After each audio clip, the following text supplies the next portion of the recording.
Olá, pessoal, bom dia. Na nossa aula de hoje é a aula número 5. Então, como que funciona as aulas de recuperação contínua, né? Isso aí fica a critério do professor, em que na aula, né, ela vai ser prioritariamente destinada, né, a esclarecimento de dúvidas, a uma breve revisão, se for o caso. E caso ninguém tenha nenhuma dúvida, né, aula normal. Isso aí fica a critério do professor. Então, como de praxe, né, a gente sempre adota, né, as questões prioritárias, que no caso é relacionado às dúvidas, né, com relação às últimas aulas. Então, eu gostaria que vocês se manifestassem, né, com relação a se existe alguma dúvida, né, com relação às aulas anteriores, né, para que a gente possa esclarecer, né, dentre essa semana e a próxima semana. Bom, não havendo nenhum questionamento, deixa eu ver aqui a Luísa, tranquilo, né? Então, vamos partir para a nossa aula, né? Quinta aula. Sempre eu começo com uma revisão, né, o último tópico que foi desenvolvido na nossa aula. E na aula passada, nosso último tópico foi os transformadores monofásicos, né? A gente vai dar sequência, né? Com alguns detalhes que eu julgo ser importante, né, para vocês saberem a respeito dos transformadores monofásicos. Então, vou colocar aqui, ó, trafo. Então, vamos lá, pessoal, o trafo monofásico, né? Normalmente a gente abrevia, né, em vez de falar transformador, ficar sempre falando transformador. Normalmente, né, a gente abrevia como trafo. Mono, né, por questões de ser informal, a gente está fazendo uma revisão, a gente quer colocar em vez de monofásico, mono, né? Da mesma forma, quando a gente for falar logo em seguida dos transformadores trifásicos, né, pode ser que algumas vezes a gente use o termo tri, né? Mas o transformador trifásico, né, só relembrando, acho que foi uma questão que caiu lá na nossa atividade, né? Qual a forma, os principais elementos, né, da forma construtiva de um transformador. Então, quem esperava que fosse respondido, né, que o transformador, né, ele é formado por dois enrolamentos, um enrolamento primário e um enrolamento secundário, e um núcleo. Quem quiser se desenvolver mais, né, poderia falar, né, dos tipos de núcleos que existem, né, de ferro, ferro-silício, permalói, ferrite, etc. Mas o mais comum, né, utilizado para transformadores convencionais, seria um núcleo de ferro, né, ou ferro-silício, né, ou aço-silício. O pessoal fala ferro-silício ou aço-silício, né? Em termos de materiais, o correto é falar aço. Então, esses termos, assim, para nós, né, que estamos na área de eletroeletrônica, né, nós utilizamos ferro-silício, é o mais comum. Então, esses daqui são os elementos principais, né? Dois enrolamentos, o primário e o secundário, né? E o núcleo. Uma das coisas, né, que eu julgo ser importante, que nós não comentamos, é com relação à fase do transformador. Então, o que significa a fase, né? Então, normalmente ele vem indicado com um ponto em um lado e um ponto do outro lado. Os transformadores monofásicos, não havendo, né, a indicação desses dois pontos aqui, então significa que eles estariam em fase, tanto primário como secundário. Então, tem algumas situações, né, que a gente pode encontrar ou os dois pontos, né, na parte de cima, ou eu ter um enrolamento primário com uma indicação na parte de cima e outra indicação, por exemplo, na parte de baixo. Isso aí nós chamamos de indicação de fase do transformador. Então, se a gente for ver aqui com relação ao primário, né, e a alimentação que é colocada no seu primário, lembrando lá atrás, né, que para haver, né, o transformador convencional ele funcionar, existe a necessidade, né, dele estar alimentado com uma tensão alternada. Então, uma tensão alternada, ela tem esse formato em que eu tenho a sua amplitude, né, máxima positiva, amplitude máxima negativa, tá? E um período. E esse formato senoidal indica que, ora, a polaridade da minha forma de onda é positiva, ou seja, ela cresce no sentido positivo, depois diminui até zero, e depois ela cresce no sentido negativo. Então, nós vimos que existe uma relação, né, quando se trata de circuitos eletromagnéticos, existe uma relação direta entre essa variação de tensão com a variação de fluxo.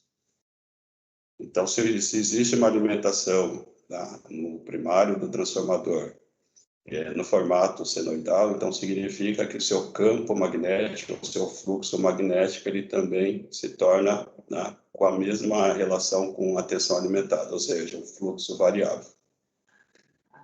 Se esse nosso transformador aqui ele fosse alimentado por uma corrente contínua, né, a gente verificaria que não existe, na corrente contínua não tem o fluxo, né, ou seja, as polaridades elas são bem distintas, né, que um lado positivo e negativo. Então, sempre um lado vai manter uma polaridade positiva e do lado oposto do outro terminal sempre vai ser o negativo, ou seja, não existe alternância, tá, dessa polaridade. Então, com isso também não existe variação de fluxo.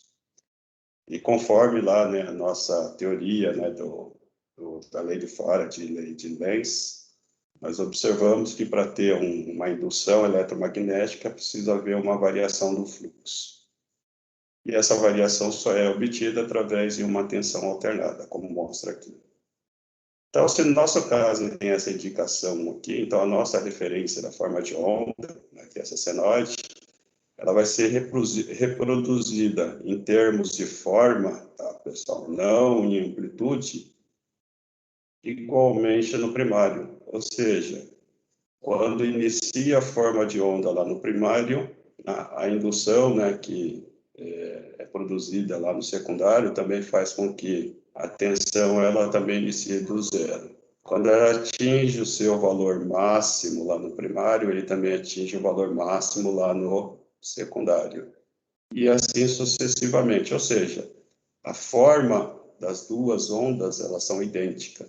Tá? Então, quando elas começam no zero, tá, crescem no mesmo sentido. Então, nós falamos que, nesse caso, ela está em fase. E a indicação para a fase é justamente, né, essas duas indicações aqui, esses dois pontos de indicação. Então, com isso, dá para a gente supor, né, como que seria a nossa forma de onda aqui, né, na segunda situação, em que, aqui no caso, nós mantemos, né, a gente sempre usa como referência, né, uma forma de onda senoidal. Por que senoidal? Se a gente for ver lá, né, no zero, ele corresponde a zero. Seno de 90 graus, a gente vai ver que equivale a 1. Seno de 180 graus, a gente vê que equivale a 0, 170 a 1 e 360 a 0. Né? Então, por isso que nós chamamos que é uma forma de onda senoidal. Se ela começasse do 90 graus aqui, né, meu zero começasse do 90 graus, ela seria uma forma de onda cossenoidal. Há regras trigonométricas de matemática. Então, se a gente tem aqui a indicação, né, a nossa referência aqui como uma senoide no primário, então significa que se a indicação do ponto ele está contrário ao de cima, então significa que ela está defasada, né? E essa nossa defasagem aqui é justamente 180 graus, né? Ou seja, totalmente o contrário. Então, minha forma de onda ela vai assumir, né, esse formato. Tudo que a gente está falando aqui é em termos de forma de onda, não de amplitude, não de valores de tensão ou de corrente, né? Só o comportamento da forma de onda. Então, essa indicação aqui indica que a forma de onda lá no secundário, ela vai ter uma defasagem, né, com relação ao primário. Então, nós chamamos que aqui existe o que nós chamamos de defasagem. E essa defasagem aqui é de 180 graus. Tá? Então, é importante, tá, observar essa indicação para a gente saber se, no nosso caso do transformador, ele está em fase ou tem uma certa defasagem. Um outro ponto, né, que a gente pode destacar aqui, que isso aqui envolve a forma construtiva, né, do nosso transformador. Então, uma das perguntas que teve lá com relação ao vídeo era justamente com relação ao núcleo do transformador, em que ele falava, né, na primeira experiência, né, qual era o comportamento do tipo de núcleo. A maioria eu dei como correto, falou que é núcleo envolvente. Na verdade, não é esse termo, né, pessoal? Porque nós tínhamos um núcleo em I, e nesse núcleo em I nós tínhamos a bobina. E, na verdade, né, a bobina que envolve o núcleo, né? Então, se fosse levar ao pé da letra, seria núcleo envolvido. Então, existem essas duas possibilidades de núcleo, né? Tanto o núcleo em I como o núcleo em E e I, que no nosso caso é esse formato aqui, né? Então, só para reproduzir, ele seria essa forma aqui. Então, eu teria aqui o núcleo em I e aqui o núcleo em E. Uma das respostas, né, se não falar assim, a mais correta, né? Mas é por questão assim, de interpretar o que vocês escreveram, eu dei na maior parte como correto, é indicar que essa bobina aqui, em função da corrente I, ela ia criar um campo magnético, né, no interior desse meu núcleo, levando em consideração, né, a regra da mão direita. Então, a gente vai perceber, né, que a corrente nesse sentido, o polegar estaria para cima, então eu teria linhas de forças nesse sentido. Essas linhas de força é viajar lá no espaço e retornar lá para o polo oposto. Então, a gente observa que, no caso da experiência lá da bobina e o anel de alumínio, a gente percebe que aqui é como se fosse um circuito aberto, né? Então, o fluxo ele sai do material do núcleo ferromagnético, viaja no espaço para retornar do outro lado. Ao passo aqui que no nosso núcleo, né, EI, ele se comporta como um circuito magnético fechado. Então, a concentração do campo magnético ele vai permanecer sempre aqui no nosso interior do nosso núcleo, né? Ele não viaja pelo espaço.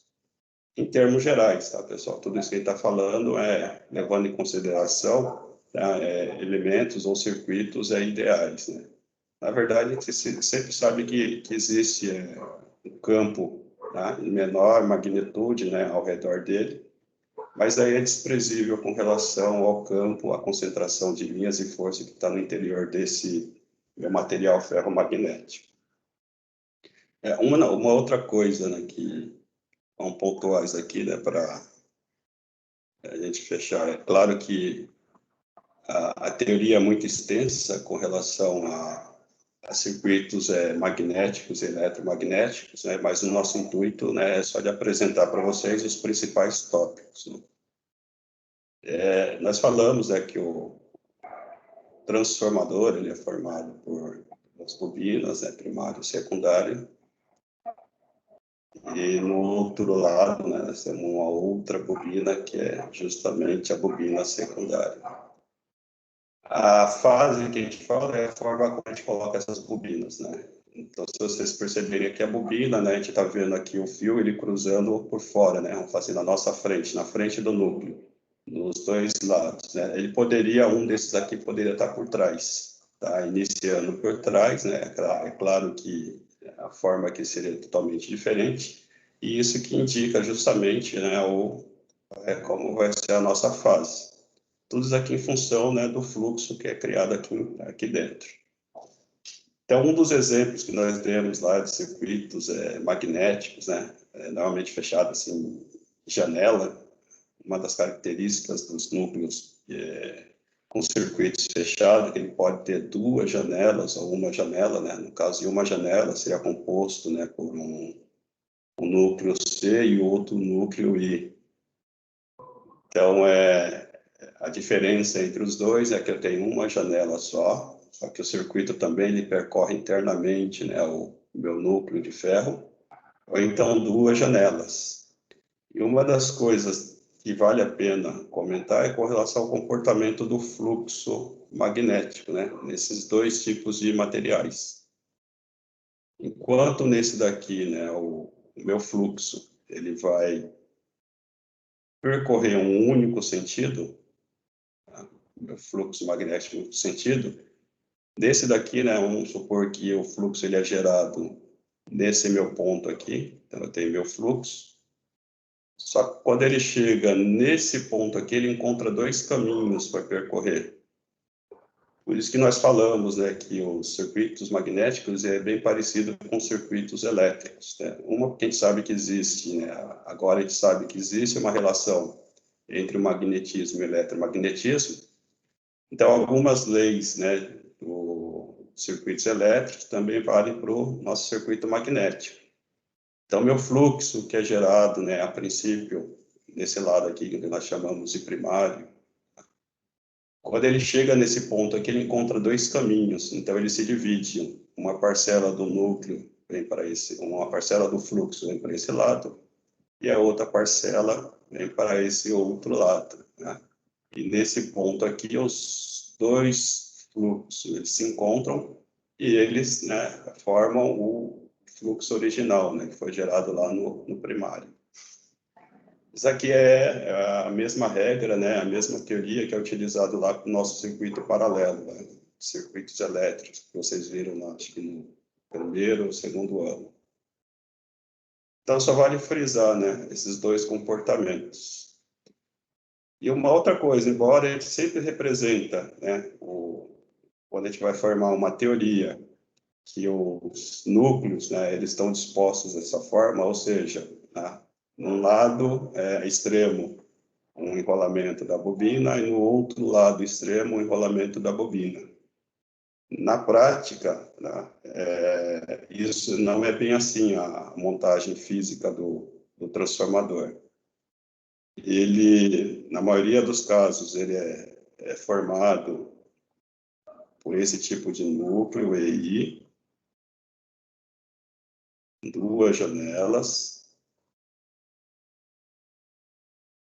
extrapolei aqui, para apagar, por duas janelas,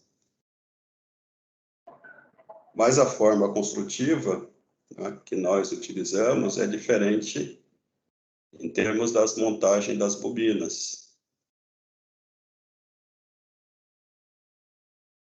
Em vez das bobinas serem montadas nas extremidades, todas as duas bobinas, elas são montadas no meio do meu núcleo. Existe uma lógica para isso. Então, falar que o azul ele é o primário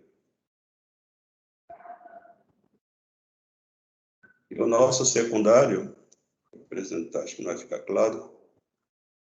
E o nosso secundário ele também é montado na parte extrema, na parte central. Então, aqui eu teria vai ficar um pouco confuso, tá, pessoal, só para a gente entender. Mas os dois enrolamentos, tá, ele é feito justamente na parte central. Então, percebe que existe aqui a produção do campo magnético, né, representado aqui no azul na parte central, em que nesse ponto aqui ele vai se dividir, uma parcela vem para cá, outra parcela vem para cá. E na parte de baixo, né, os dois fluxos se juntam novamente, né, passando o máximo, né, de fluxo produzido aqui no interior. Existe uma razão para isso. Tá? Uma das razões é justamente a dispersão magnética, tá, que ocorre aqui. Então, aquilo que nós falamos, né, mesmo a teoria, né, indicando que a concentração do fluxo magnético vai ser aqui no interior do meu material ferromagnético, né, existem dispersões, né, nas suas áreas externas, né, existe. Então, uma das razões, né, não tão importante assim, mas seria justamente com relações aí à dispersão magnética, né, e equilibrando, né, as perdas dos dois lados. Então, em termos práticos, né, o nosso transformador, nosso transformador físico, né, ele é enrolado dessa forma aqui, né? Em vez das bobinas elas estarem nas suas extremidades, as duas bobinas elas estão enroladas aqui nessa perna, né, na parte central do meu transformador em com núcleo EI, tá? Então, é só para quando vocês se depararem, né, na desmontagem de um transformador, né, vocês observarem isso aí. Existem transformadores dessa forma? Existe, tá? Mas por questões de espaço físico, né? Porque aqui eu teria um empacotamento aqui dos dois enrolamentos, diria que ele ficaria com uma área maior, ocuparia uma área maior, né? Aqui também já tem essa questão, né? Como ele está enrolado aqui no centro, então ele fica compactado aqui mesmo na janela. Então tem também uma redução do espaço físico, né, que vai ocupar esse meu transformador, né? Ou seja, o tamanho dele. Uma outra coisa que podemos falar, que não comentamos, porque até então tudo que foi dito foi falado com relação ao transformador ideal. Então, quando a gente fala em qualquer tipo de circuito ou situação ideal, então, sempre falamos no tráfego ideal, significa que a gente está desconsiderando as perdas do transformador. E no mundo real, isso aí não acontece. Tá? Isso aí vai de acordo, né, com a lei de transformação, né, que nada se perde, tudo se cria, e que todo material, né, o melhor que seja, né, esse material, ele sempre vai apresentar algum tipo de perdas, né, em função das suas características. Então, vamos imaginar que o nosso transformador aqui, primário e secundário, então, nesse lado aqui, a gente teria a situação do primário, ou seja, onde ele é alimentado na rede, e lá no secundário, né, do lado a gente representa o que chega lá realmente na minha carga. Então, significa que se meu transformador, né, ele absorver uma potência, então, quando a gente fala em absorção, né, de rede, a gente fala em potência, e eu errei lá no slide de vocês, tá, pessoal? Acho que no primeiro, no segundo, na aula 2, em que eu coloquei a unidade lá do transformador em watts, né? E não é watts, ele é volt-ampere, tá? Se vocês forem lá em São Paulo, na Santa Efigênia, ou então vocês forem aí em Tapetininga, em qualquer loja de elétrica, vocês pedirem um transformador, né? Ou provavelmente o vendedor lá da loja, o balconista, ele vai perguntar qual a potência, né? Quantos watts você quer o transformador, né? Ele normalmente vai falar watts, né? Por questão de usabilidade, né? De sempre relacionar potência com watts, mas na verdade, né? Quando a gente trata do transformador, a gente trata em potência em VA. Então, existe a potência em VA, que a gente vai chamar de potência aparente,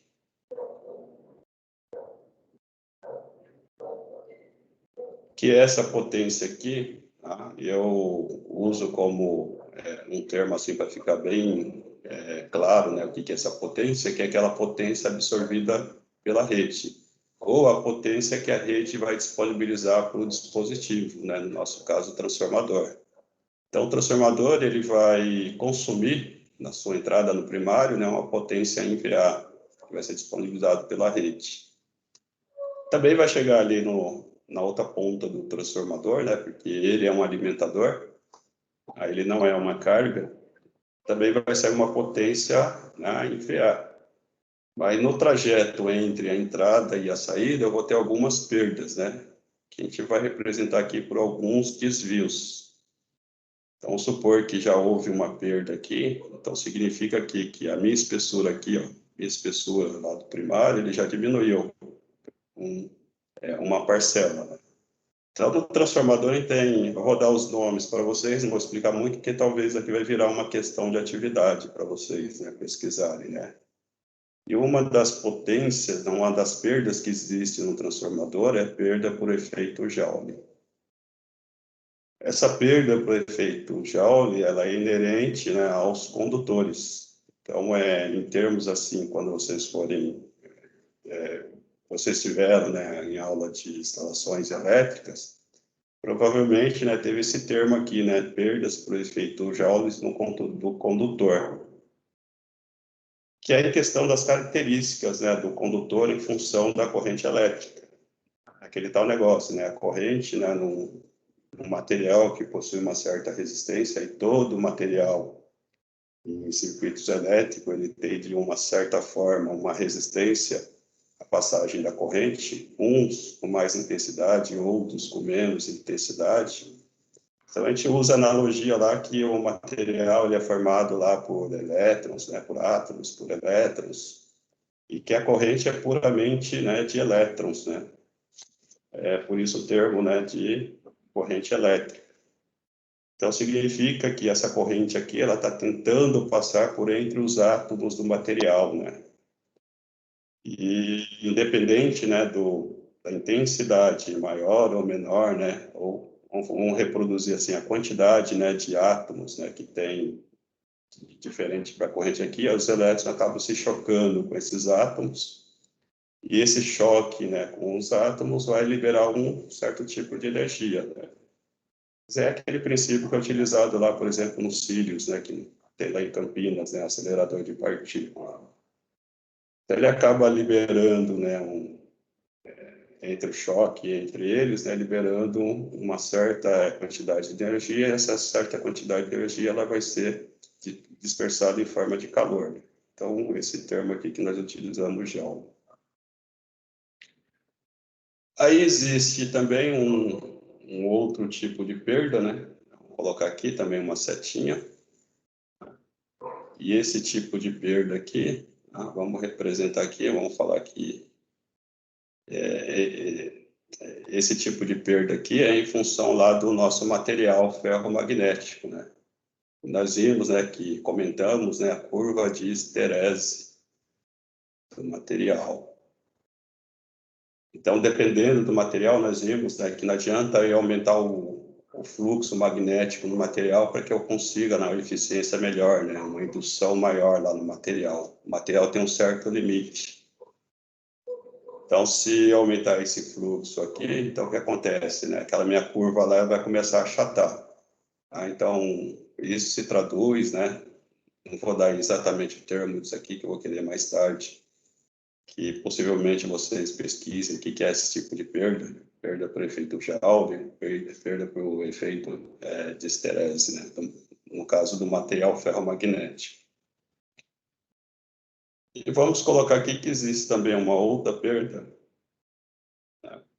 E essa perda aqui, então isso aqui é no material ferromagnético, né? Uma outra perda, né, que é no conjunto, né, entre o material magnético e o material de cobre, né? A gente vai falar que é uma perda por efeito, eu não sei se eu vou escrever direito, Foucault. Depois a gente corrige se estiver errado. Que são fugas, né, de correntes parasitas, né, que existem no material. E quando a gente percebe lá no nosso secundário, né, o que chegou lá, o que tem de potência disponível, né, é menor do que o que foi disponibilizado lá na rede. Então, tudo isso daqui que é inerente, né, dos materiais, né, e da forma física, né, que eles são relacionados, que eles são combinados, isso aqui se traduz em perda, ou seja, algo que não é aproveitável lá quando eu vou utilizar para alimentar meu circuito, a minha carga.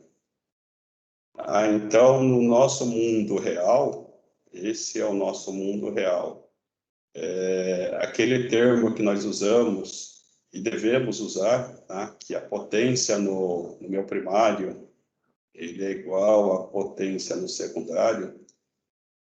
Na prática, isso não ocorre, né? Sempre vai existir uma perda, tá? O que é absorvido, né, na entrada lá do meu transformador, o que a minha rede disponibiliza para o meu dispositivo, ele não chega totalmente lá na minha saída, tá? Lá no meu secundário. Então, por isso que existe, né, no caso dessas perdas aqui, que a gente observa, né, que o transformador esquenta, E quando a gente faz um cálculo, né, que ele ajusta, então por isso que engenharia normalmente tem um fator, né, de correção, né, um fator de serviço que a gente coloca lá, que dentre uma das coisas é justamente para compensar, né, esses tipos de perdas, né, que a gente não consegue enxergar na sua totalidade, né? A gente não consegue muitas vezes mensurar, medir essas perdas. Então a gente coloca um fator de serviço lá, que é justamente em função dessas perdas. Tem outras funções também, tá? Esse fator de serviço, né? Principalmente em termos assim, quando vai rebobinar o transformador. E também por questões assim de segurança, né? Se porventura, né, essa carga aqui, ela sofreu uma variação fora dos limites nominais, né, da carga. Mas em termos gerais, né, só para deixar registrado que todo o estudo que a gente faz da parte teórica, sempre a gente leva em consideração um transformador ideal.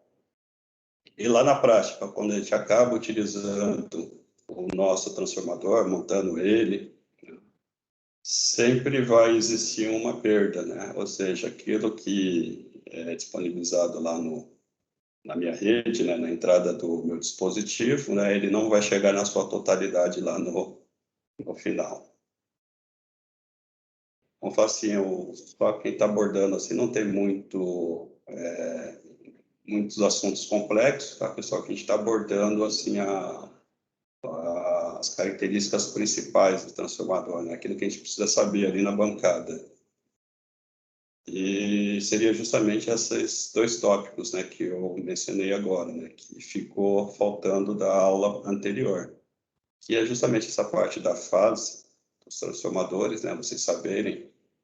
Na literatura, vocês vão, em algumas literaturas, quando fala em termos de transformadores, vocês vão observar, né, que o autor ele vai falar com relação a esses dois pontos de indicação e as perdas no transformador. Alguns mais com ênfase, outros com menos ênfase, né, mas para vocês saberem, né, e quais são os tipos de perdas, né, que existem. Perdas por efeito Joule, por esterese do material e por correntes parasitas, né, que é o de Foucault.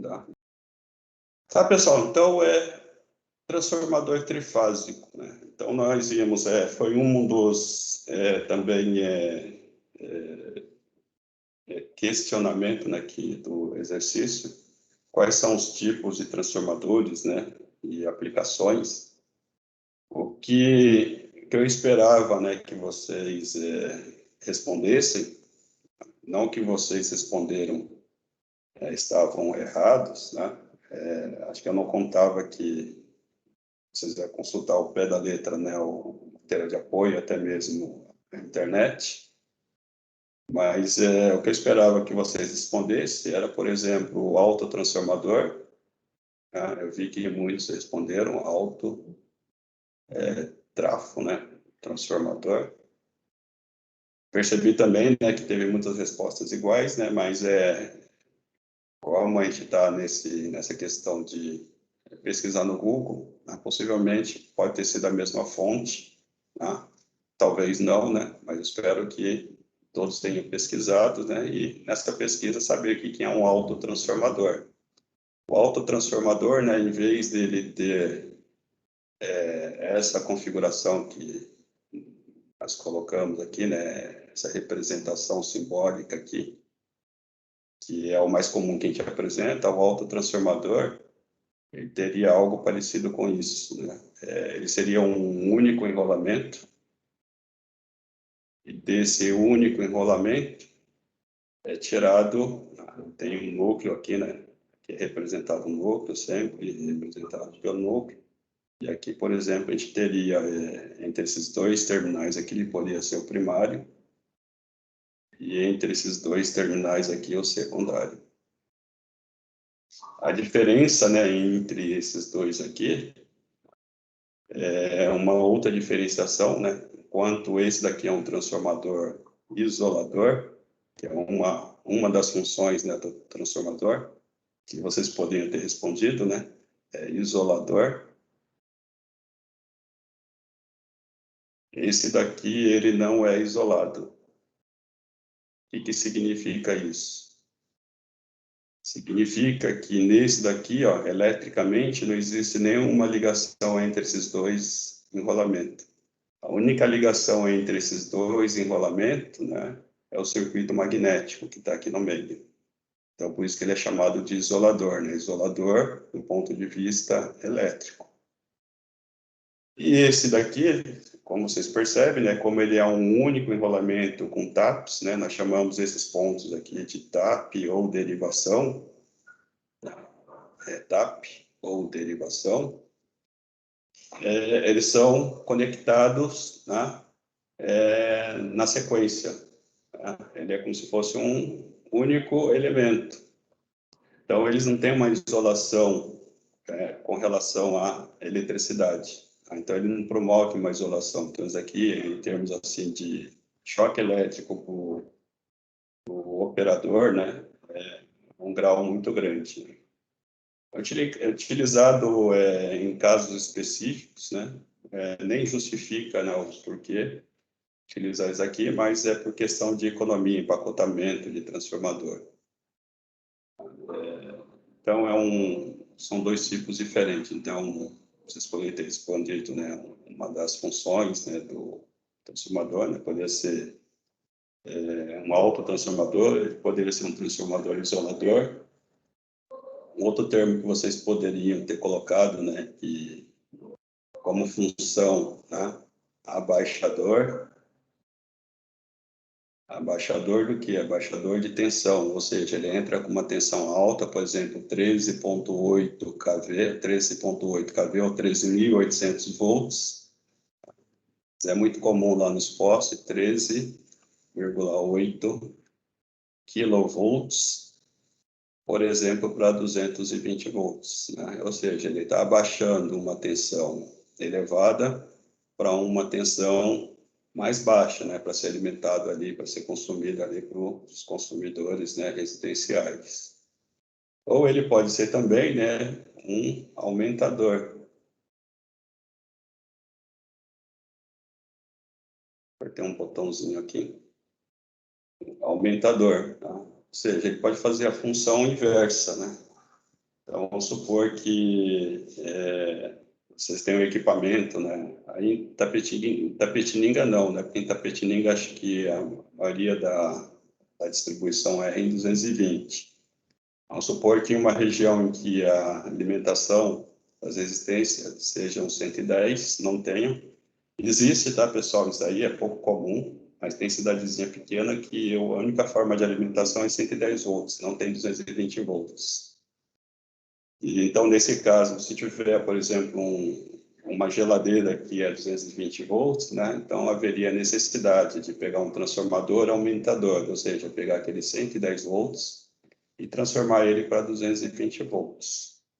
Lembrando que um transformador que, a princípio, a gente chame ele de abaixador, ou seja, que na sua entrada a sua alimentação seja 220 volts, lá na saída 110 volts, tá? Todo transformador ele é bidirecional.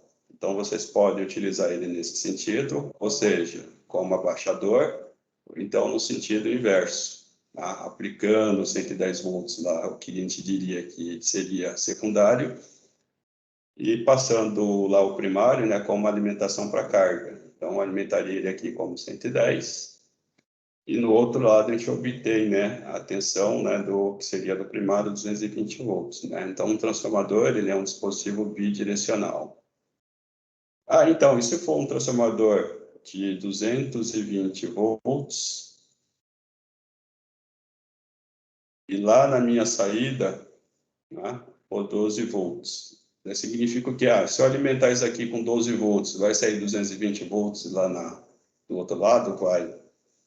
A única questão é que o primário sempre vai ter uma corrente bem maior, né, com relação ao primário, né?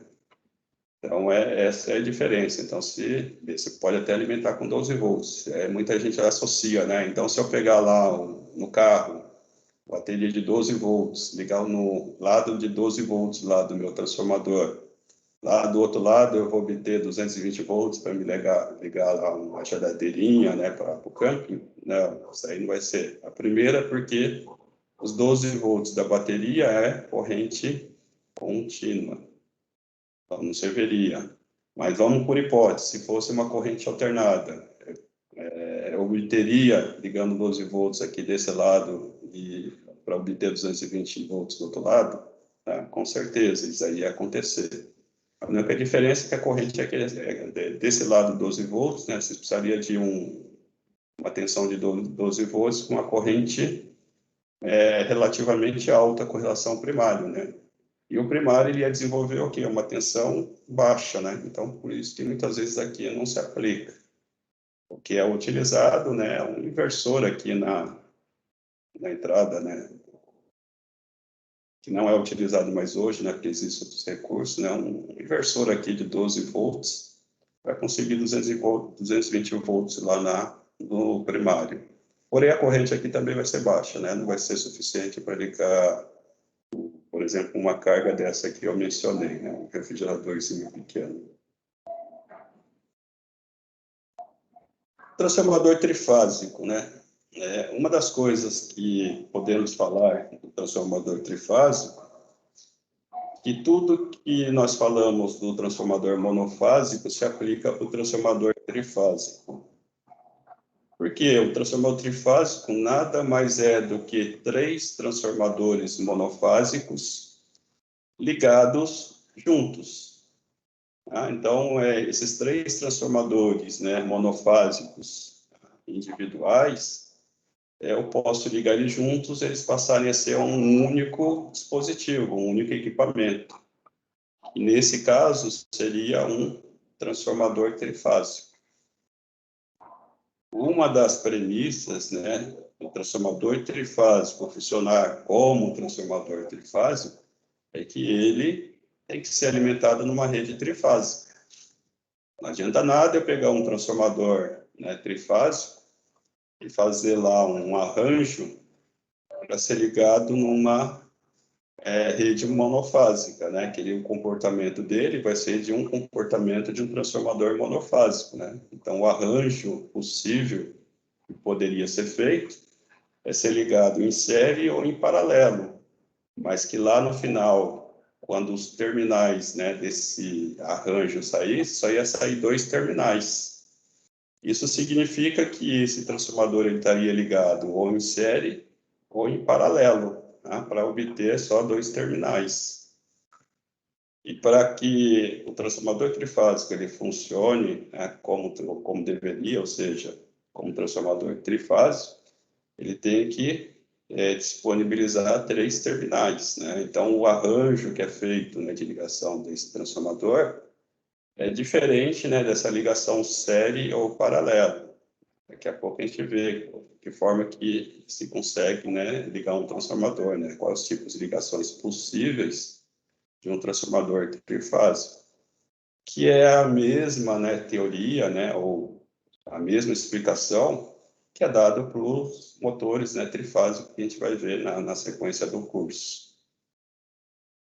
Então, uma das premissas, né, é que o transformador trifásico que ele disponibilize 3 terminais e que esses 3 terminais ele seja ligado na rede trifásica.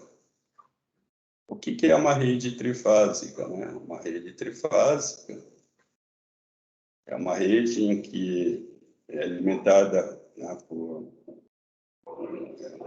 um gerador, né, uma alimentação trifásica, e vamos falar assim, cada fase, depois a gente vai ver os termos, né, o que é uma tensão de fase, o que é uma tensão de linha, mas habitualmente, né, nós falamos, né, que um dos terminais é uma fase, né? E dependendo da forma de se ligar, né, ao transformador, né, isso é verdade, né, dependendo de outra forma de ligar, isso aí não é totalmente uma verdade, né? Por isso que a gente usa o termo, né, de tensão de fase e tensão de linha. Aí o comportamento, né, da forma de onda são 3 comportamentos ou 3 formas diferentes, né? Então a gente sempre usa como referência aqui, né, uma tensão que começa do zero. Então, o que a gente pode dizer que na fase 1, com relação à fase 2 ou 3, né, vamos falar que aqui também existe uma sequência, que também nós chamamos de sequência de fase, que agora não convém de falar, né, o que é essa sequência de fase, mas que a outra forma de onda, ela já não vai começar de zero, ela vai começar de um certo valor. Esse certo valor aqui vai ser mais 120 graus com relação à primeira. E a terceira fase, né? Vamos falar assim, a terceira fase, ela vai ter uma defasagem diferente dessas outras duas anteriores. Ela vai começar um pouco mais depois. Termos gerais, não é exatamente isso, tá, pessoal? Estou colocando analogia aqui para vocês entenderem. E isso aqui vai ser o quê? 120 graus. Só para ficar equilibrado. Então, existe em cada um desses aqui uma defasagem de 120 graus, uma com relação à outra. Né? A gente coloca menos 120 graus, né, relacionado, né, o zero aqui no sentido contrário. E que se a gente for somar isso aqui, a gente vai ver que, né, depois explica melhor isso aí, né, vai dar 360 graus, que é justamente, né, o giro, né, o giro de um círculo, de uma circunferência.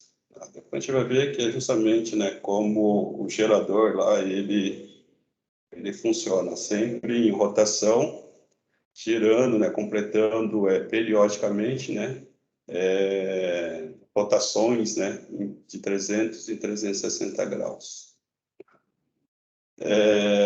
Então, o nosso alimentação trifásica, né, tem esse comportamento, né, enquanto que nós vimos lá que no monofásico, né, a gente só vai ter uma tensão, né, 180 graus diferente da outra. Aqui a gente vai ter sempre uma defasagem de 120 graus. Que não é muito comum a gente falar isso, né, no curso, né, mas se a gente for falar em termos de vetores, né, a gente vai ter uma representação desse tipo. Então, ele teria aqui o zero, né, aqui seria os 120 graus positivos, e aqui seria o menos 120 graus. Tá? Tudo com relação ao nosso zero.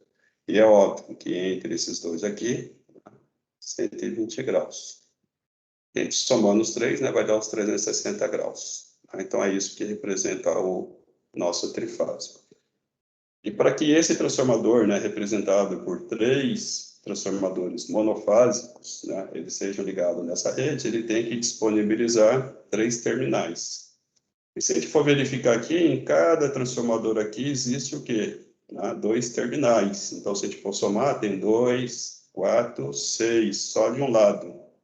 Tá? Que aqui a gente vai chamar de primário, né, como exemplo. E aqui do outro lado, secundário. Tá? Os secundários dos transformadores. Então, se a gente for imaginar, né, como que eu ligo 12 terminais, em apenas 3 terminais lá que a minha rede de alimentação trifásica está disponibilizando. Para isso, precisa ser feito o quê? Né? Uns tipos de ligações. E esses tipos de ligações não é simplesmente ligando eles em série, para obter 2, ou ligando eles em paralelo, né? H1 com H1, H2 com H2, né? H1 com H1, H2 com H2. Obteria o quê? Só 2 terminais, né? Isso aí não resolveria a nossa questão. Daqui a pouco a gente vai ver, né, como que a gente vai fazer essa nossa ligação. Uma outra coisa que se atentar com relação à terminologia do transformador, que vai ser muito comum a gente ver em transformadores trifásicos, são essas terminologias, né? H1 sempre para o primário, de height, né, o lado mais alto, height, né, do inglês, né, alto. E o secundário, né, não relacionado a baixo, né, mas sempre X1, sempre X.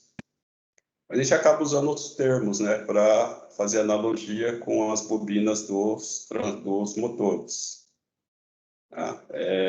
Então, só atentar, né, toda vez que a gente for ver. Se vocês forem ver lá no transformador do poste da rua, que está lá na próxima entrada, né, de alimentação residencial, vocês vão ver lá o transformador pendurado no poste, e vocês vão identificar esses terminais. Aí vocês vão saber que o H significa que é a parte da tensão alta e o X, né, é a ligação da parte mais baixa.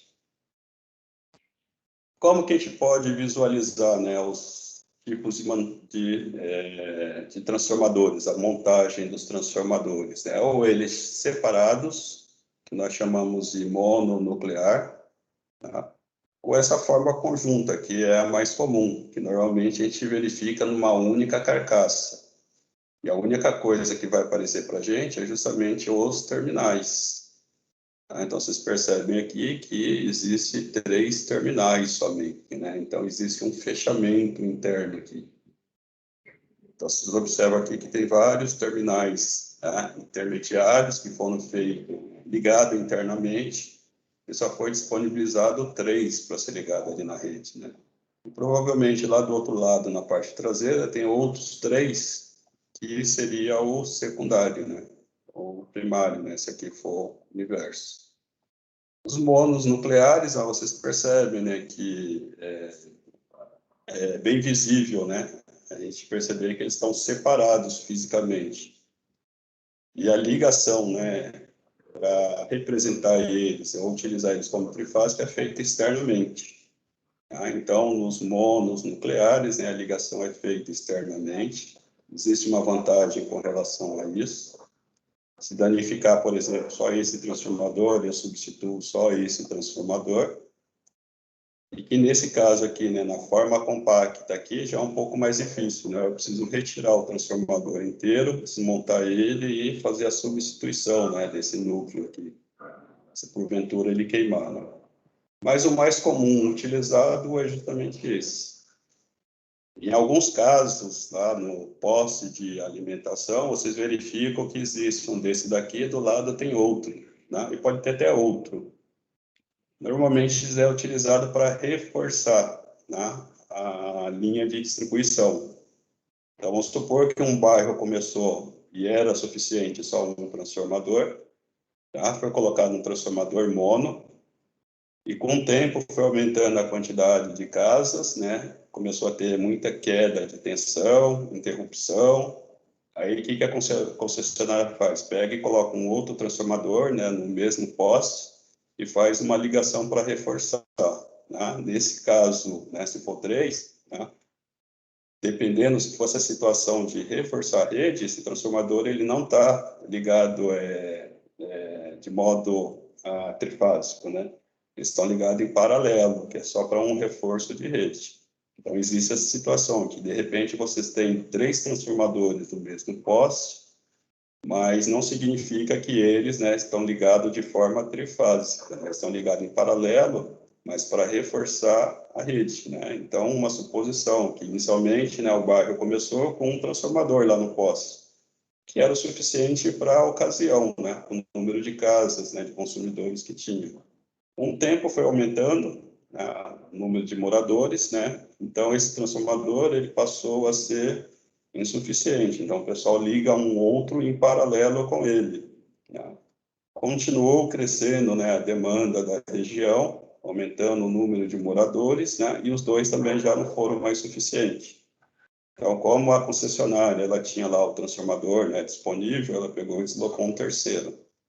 Aí vai chegar a um certo ponto que seria mais vantagem, né, pegar um transformador maior do que esse para ser colocado lá. Então, existem condições em que vocês vão ver 3 transformadores ligados no poste, somente em região urbana, né, como vocês veem assim, região urbana, né, a alimentação é através de transformador mono, né, ou então, em alguns casos, com transformador trifásico, mas utilizado, ligado de uma forma diferente.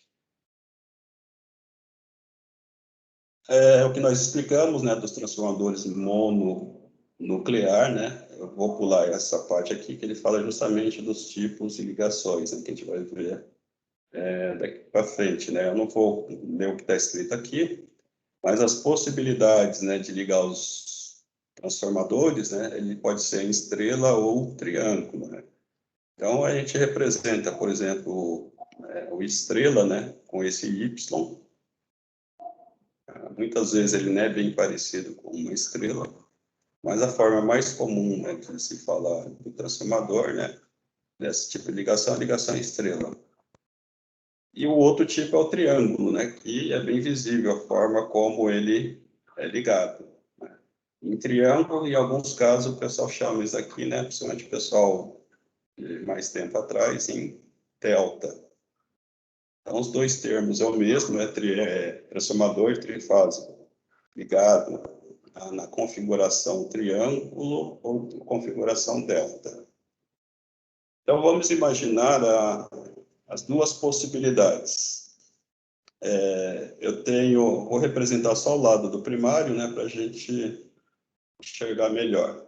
Então, o transformador, no primário, ele teria 3 enrolamentos. Esse enrolamento aqui, vamos chamar isso aqui de...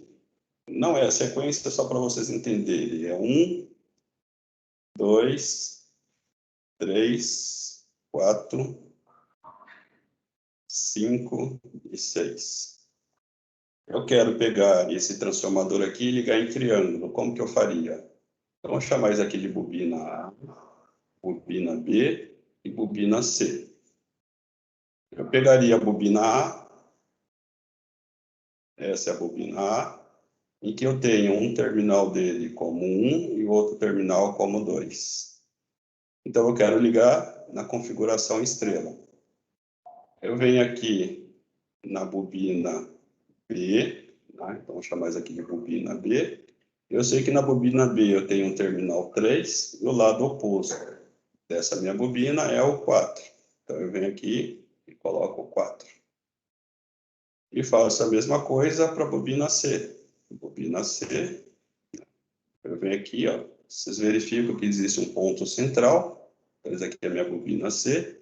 E eu tenho, em um dos terminais, eu tenho 5 e o lado oposto desse terminal é o 6.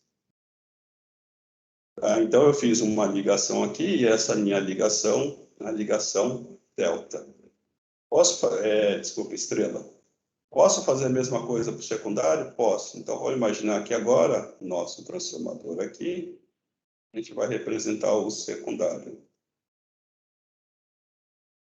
E o secundário eu vou representar também, né, como correspondente ao transformador A, transformador B e transformador C. E aqui eu vou, só por diferenciação, colocar aqui ó, X1, X2, X3, X4, X5 e X6, né? Usando os mesmos, né, numeradores que está no transformador correspondente. Eu posso fazer do mesmo jeito, só que eu tenho que ligar, né, o A com o A. Então, eu venho aqui, venho para o nosso A do secundário. Tá? E aqui eu coloco o X1 e o X2. E assim sucessivamente. Só para dar uma apressada.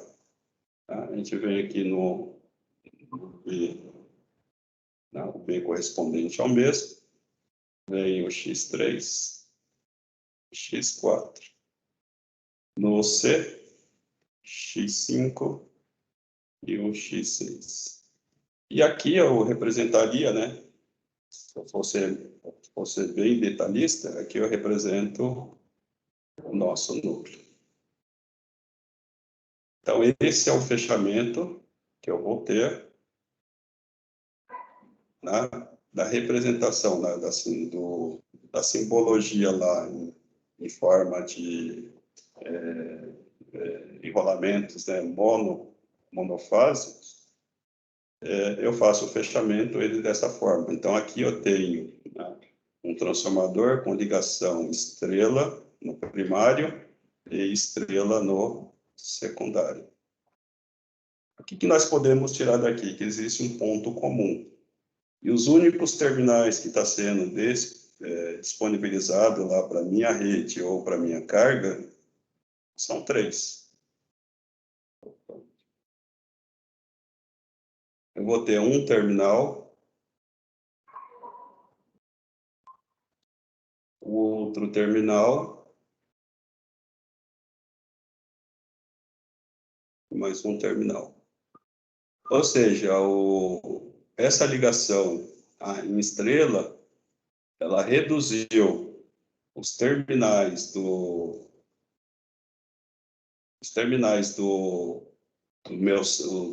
meu secundário, que estava em 6 terminais, que está representado aqui, 1, 2, 3, 4, 5, 6, em apenas 3 terminais. E o mesmo também é válido aqui para os terminais do primário, né? Eu reduzi de 6 terminais para simplesmente 3, né? E eu obtive um quarto aqui, né, que mais para frente a gente vai discutir, né? E esse quarto aqui, né, com relação a qualquer um desses dois terminais, a gente tem uma tensão, né, que se aqui for, né, entre esses terminais aqui, que nós chamamos de terminais de linha, né, ou tensão de linha, né, que seria entre esse ponto e qualquer outro ponto do transformador, se eles fossem de 220 volts, com relação a esse nosso ponto central, ele seria de 110 volts, né? Isso aí é uma mágica, né, que a gente vai explicar mais para frente, porque ocorre isso aí, né? Tudo isso aí em função, né, de algumas teorias, né, da geometria, né, dos vetores. Então, isso aí é explicado, né? A gente não vai explicar como obter, né, um número mágico que corresponde a essa redução, né, de 220 volts, né, para 110 ou de 380 para 220, né, mas a gente vai comentar por cima, né, o porquê disso daí. E aqui é aquela representação, né, que de uma forma mais limpa, né, as possibilidades que pode ser feito, né, a ligação dos transformadores, né. A ligação mais simples que tem é a estrela, né, que nós vimos, e basta eu colocar, né, a numeração correspondente de cada um e fazer a interligação, né, em um dos lados, que a gente vai obter um ponto comum, e do outro lado ele vai disponibilizar os terminais para ligar ou na alimentação, né, que são 3 vias, ou então uma alimentação, né, para uma carga, né, e essa carga, é claro, tem que ser uma carga trifásica. A ligação, assim, que aparentemente, né, é mais complicada para vocês, né, estarem enxergando, visualizando, batendo o olho, assim, é a ligação em triângulo, né, em que ela tem uma forma diferente, né, de representar, né, a gente enxergar. Se a gente for enxergar da forma geométrica, né, em que é composta, né, os encolamentos, a gente percebe e ele está na configuração triângulo. Mas se a gente colocar dessa forma aqui, ou pedir para fazer a ligação dessa forma, a gente já percebe uma certa dificuldade. A gente só supõe que não é estrela pelo fato de a gente não ter 3 pontos, né, embaixo, ligados juntos. Tá? Então, sempre existe um ponto ligado ao oposto da próxima bobina. É a única forma de saber pelo esse macete. Né? Mas quando a gente entrar em motores, eu vou dar uma dica para vocês, né, de como fazer o fechamento, por exemplo, de motores, que também serve para os transformadores, né? Apesar que a numeração dos transformadores, né, a terminologia é um pouco diferente para a terminologia dos motores.